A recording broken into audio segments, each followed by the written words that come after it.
so good afternoon, everyone, especially to our instructor, Sir Jeffrey Baldesco Harantilla, LPT MAED.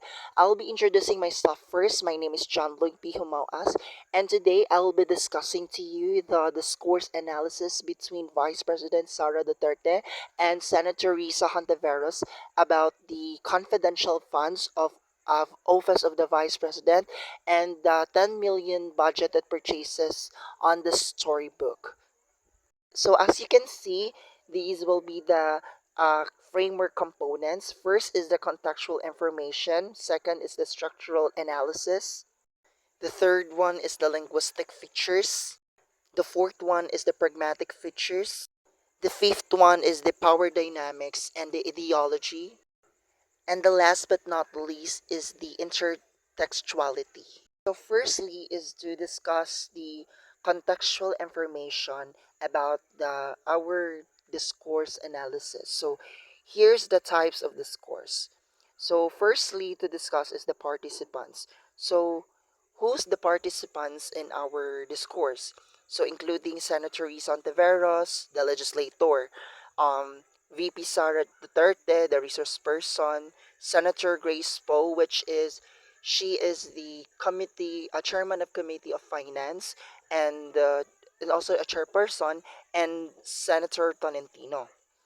Then the setting that um, the discourse happened is in office of the Senate in the Philippines in August 2024. And then the purpose of the analysis of this analysis is to critical evaluate the intention of the Vice President for the publication copies of the children's book worth 10 million pesos. So the second one to discuss is the structural analysis. So our organization here is the entire discourse is organized as defensive responses because both speakers have shared rebuttal statements where Senator Hontiveros started to express her frustration towards the attitude of Vice President Sara Duterte. So uh, here's the line that supports our analysis. So, Madam Chair, I don't understand that the attitude of our resource person. It is a simple question. I insisting that this is the politicizing. The Vice President mentioned the word voting. I did not say voting, which on the other hand also expressed Vice President Duterte defense to what Senator Risa Hontiveros was trying to address through personalizing the rebuttal. So here's our evidence that supports our analysis. Madam Chair, yes. Madam Chair, I also do not understand Senator Risa Hontiveros' attitude, and I do not appreciate what did she say. I do not appreciate this kind of behavior and attitude, Madam Chair. In 2016, Senator Risa Hontiveros was running for senator. She lost how many times? And that's when Senator Hontiveros responded. Here's our analysis, evidence that this supports our analysis. Twice, Madam Chair, as defensive response. The cohesion. Here is that the constant use of cohesive devices for several times, such as pronouns, particularly personal pronouns, just like first person, which included I, our, we, second person, you, and the third person is she and her. In addition, the conjunction, particularly the use of coordinating conjunctions, makes the cohesion event evident, just like and, but, so, etc. Moreover, the cohesion of ellipses can be processing. Furthermore, the references term used these was evident when Vice President Sara Duterte said, here's our analysis that supports our analysis. Kong, just help this. Just give her some of your barangays and some of your leaders, which refer to Senator Hontiveros. Lastly, the repetitions of several honorifics, such as Madam Chair, Senator, Congressman, and resource person, as well as the phrase I do not appreciate this kind of behavior. The next one is the coherence. It doesn't make a logical sense, no clear progression from issue to solution. The flow of ideas were not maintained. This observation is evident when Senator Risa started to simply ask, here's our evidence that supports our analysis. What is the book about? And how many copies will the government buy for 10 million pesos and to be distributed? But the VP did not directly answer the question. Rather, she took it political and personal question rather than she took to bringing up past situations where Senator Hontiveros asked her help. Madam Chair, in 2016, Senator Risa Hontiveros was running for senator. She lost how many times? So she afraid of losing a third time. So she went to Davao. She asked for help. Next to discuss is the linguistic features. Uh, First to discuss is the lexical choices. They use of formal words such as the speakers use honorifics, Madam Chair, Senator, Congressman, and resource person, which is signifying respect in a legislative discourse. There is also an instance use of phrase as emotive like. Here's our evidence that supports our analysis. I do not appreciate this kind of attitude, which signifies frustration of Senator Hontiveros. Next, the syntax. Evidently, the speakers used simple sentence structure. When we say simple sentence, it is composed of at least single independent clause that directly points out the idea. So when Senator Hontiveros says, it is a simple question, I insisting that this is politicizing. The Vice President mentioned the word voting. I did not say voting. It certainly shows straightforwardness and it expresses their opinions directly. In addition to that, Vice President Duterte also made a very direct and short sentence structure to complete her thoughts. She was afraid of losing a third time, so she went to Davao. She asked for help. A Davao official assisted her, but now doesn't support her. These which are made of short and declarative sentences, emphasizing points of context. Next is the tone and style. The speakers being assertive and questioning, particularly Senator Risa Hontiveros as she is firm and use direct language. Just like when she says, I cannot imagine, we are making so much trouble, so much fuss, about a 10 million peso item when I am asking merely, what is the book all about? And how many copies will the government buy for 10 million pesos and to be distributed? And usually our resource persons give the same institutional courtesy to the legislature as we give to the executive. And we VP Sara says, okay twice. That means both use respectful yet firm tone. Moreover, Vice President Duterte used a rhetorical question like, she won and when she do. She was the first to attack President Rodrigo Duterte. What do you call this behavior? Next is the paralinguistic. Gestures to assert the points, rising intonation, and short and or but strong diction or for emphasis. When Senator Hontiveros delivering her words, she made an intonation of the term about, which was part of her question. What is the book about? The same occurred when Vice President Duterte made an emphasis using short and or but strong diction of the term akong. From the intertextual part of her rebuttal, tinext niya ako, pwede ba akong mag-follow up sa hinihingi kong tulong sa boto dyan sa Davao City? And pinakaunang, from her response to her question, nanalo na siya at noong nanalo na siya, anong ginawa niya? Siya ang pinakaunang umatake kay President Rodrigo Duterte. Now, in terms of the gestures, based on the clip, Vice President Duterte hand gestures when she says kaya indicates grasping ideas to complete her statement. Natatakot siya sa pangatlong talo niya kaya pumunta siya sa Davao. The fourth one to discuss is the pragmatic features. First to discuss is the speech acts. There are several speech acts were presented, particularly with direct speech acts, where Senator Hontiveros expresses frustration with Vice President Sara Duterte attitude. I don't appreciate this kind of attitude, Madam Chair, which is an act of complaining. In addition, when Senator Hontiveros questions about the book, what is the book about? And how many copies will the government buy for 10 million pesos and to be distributed? It is an act of requesting a vice president of the context and guidelines of the proposed project.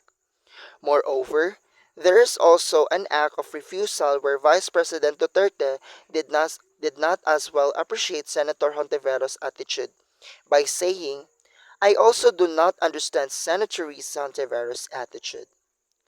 The next is the implications. In terms of the indirect implications, there is an implication of hypocrisy, where Vice President Duterte tries to point out the hypocrisy of Senator Risa by bringing up the time when the senator asked for her help during the 2016 election. Yet, Senator Hontiveros still attacked former President Rodrigo Duterte, Madam Chair, in 2016. Senator Risa Hontiveros was running for senator. She was lost how many times? So she was afraid of losing a third time. So she went to Davao. She asked for help. She won, and when she won, and what she do? She was the first to attack President Rodrigo Duterte. What do you call this behavior? Which is also implies sarcasm of the vice president about Senator Risa Hontiveros' intention.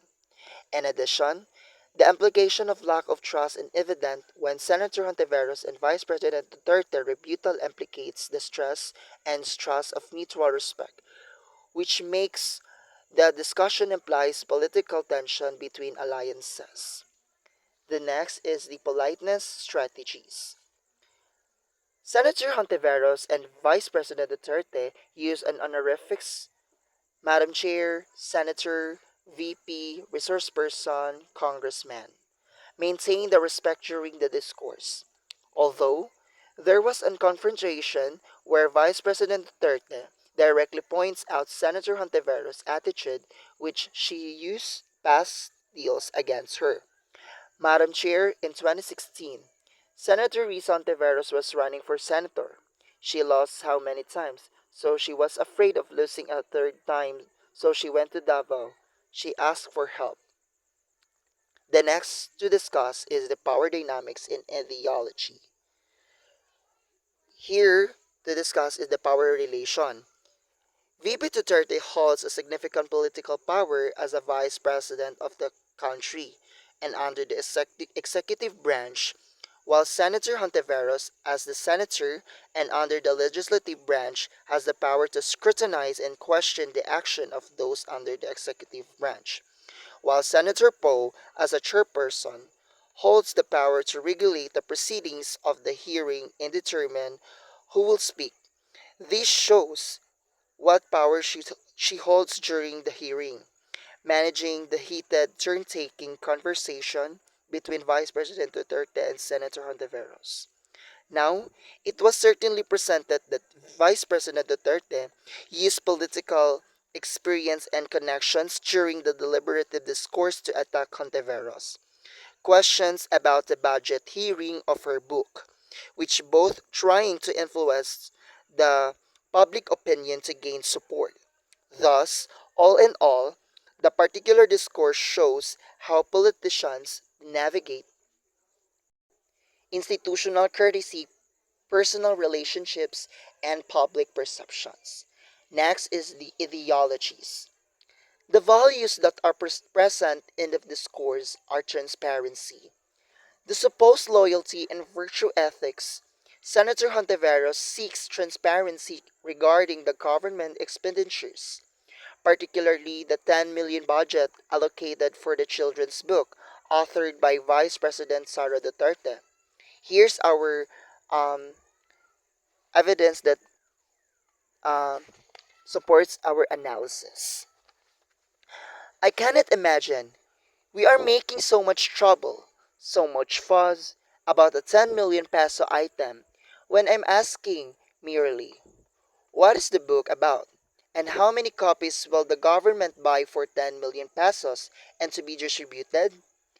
In contrary, based on the statement of Vice President Duterte to Senator Hontiveros, even though was helped by her, still attacked former President Duterte during their admin. Here's our evidence that that supports our analysis. She went to Davao. She asked for help. She won, and when she won, what she do? She was the first to attack President Rodrigo Duterte. What do you call this behavior? Meaning, it suggests as either Senator Hontiveros' character trait of disloyalty or it's her moral development to criticize the administration's lacking in incompetence for the betterment of the country and its people. Next is the dominance or resistance. Dominance by the speaker is evident in this discourse, particularly from Vice President Duterte, who used several linguistic strategies to assert control and challenge Senator Hontiveros' stance. When VP Duterte directly addresses Senator Hontiveros, questioning her attitude which implies hypocrisy, it was VP Duterte's dominant strategy by saying, I also do not understand Senator Risa Hontiveros' attitude. This rebuttal made a dominance for VP Duterte by stressing Senator Hontiveros. When it comes to the resistance, Senator Hontiveros attempting to defend VP Duterte's rebuttal by restating her original question. What is the book about? And how many copies will the government buy for 10 million pesos and to be distributed? Which the senator insists to go back their focus to the purpose of the question. And the last to discuss is the intertextuality. Here's the references to other discourses. There is a reference of the event, particularly in the history, where it is this discourse mentioned the 2016 senatorial elections, where Senator Hontiveros lost twice before seeking her help for VP Duterte in Davao City. Madam Chair, in 2016, Senator Risa Hontiveros was running for senator. She lost how many times? So she was afraid of losing a third time. So she went to Davao. She asked for help. Additionally, the references of other texts are evidence such as when VP Duterte recalls Senator Hontiveros' request for votes in Davao City, and her subsequent text message shows how past events influence current tensions. She asked for my help, thinking President Rodrigo Duterte would not win. She talked to me at my law office in Davao City. I told her, okay, uh, I help you. She kept talking to me, then she left. Of course, she was not really helping President Duterte, and it was not true that I would support you. She texted me, can I follow up with my request for votes there in Davao City? And I said, okay, sure. So I told and I asked former Congressman Milen Garcia. I said, Kong, just help this. Just give her some of your barangays and some of your leaders. Congressman Milan Garcia was even unwilling to help her. I asked for a favor again. Kong, please just help. She won, and when she won, what she do? She was the first to attack President Duterte. What do you call this behavior? Next is the cultural or historical context. Here, the discourse is connected to criticizing political alliances where Senator Hontiveros' questioning and VP Duterte's rebuttal, which certainly reflects tension within the Philippine government, particularly regarding the administration of former President Rodrigo Duterte. Furthermore, the interconnectedness of the national interests where the discussion awakens the country's economic interests. Our evaluation and conclusion. The particular discourse between Senator Risa Hontiveros and VP Sara Duterte has no concrete coherence and lack of logical progression. The thought of the discourse analysis are just circulating with the same point. However, does not totally make sense in a deeper level, although there are technicalities that somehow give justice to the quality of the sentence structures and tone and others. Framework components. Meanwhile, there are pragmatic strategies, power dynamics, and ideological references which, therefore, emphasize the complexities of political discourse. That will be all. Thank you and God bless.